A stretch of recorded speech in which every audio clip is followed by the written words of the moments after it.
अस्सलाम वालेकुम। जय लतीफ़, जय झूलेलाल।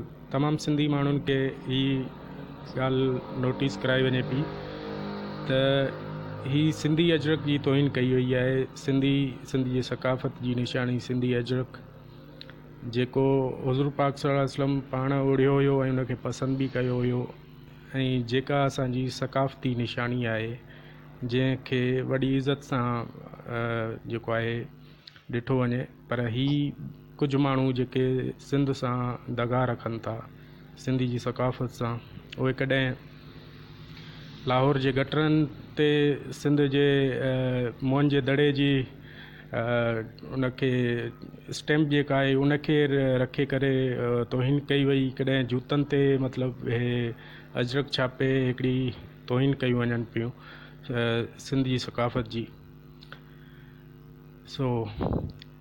अजरक जेको आहे वॾी इज़त वारो लिबास आहे, ऐं जेको तमामु वॾनि माण्हुनि खे असां सिंधी माण्हू जेके डिग्निटरीज़ हूंदा आहिनि उन्हनि माण्हुनि खे गिफ्ट तौरु या तोहफ़े तौरु ॾींदा आहियूं। उन अजरक जी कंहिं कंपनी ख़बर न आहे मूंखे कहिड़ी कंपनी आहे जंहिं इहा हरकत कई आहे ऐं जूतनि ते ही अजरक छापियो आहे। तव्हां सभिनी दोस्तनि खे, तमामु सभिनी सिंधी माण्हुनि खे इहा ॻाल्हि, इहो एतिजाज नोट कराइणु घुरिजे। इन कंपनी जेका बि इहा कंपनी आहे, जंहिं कंपनी इहो ठाहियो आहे इहा प्रोडक्ट्स, उहे ज़रूरु ऑनलाइन बि इनखे सेल कंदा हूंदा।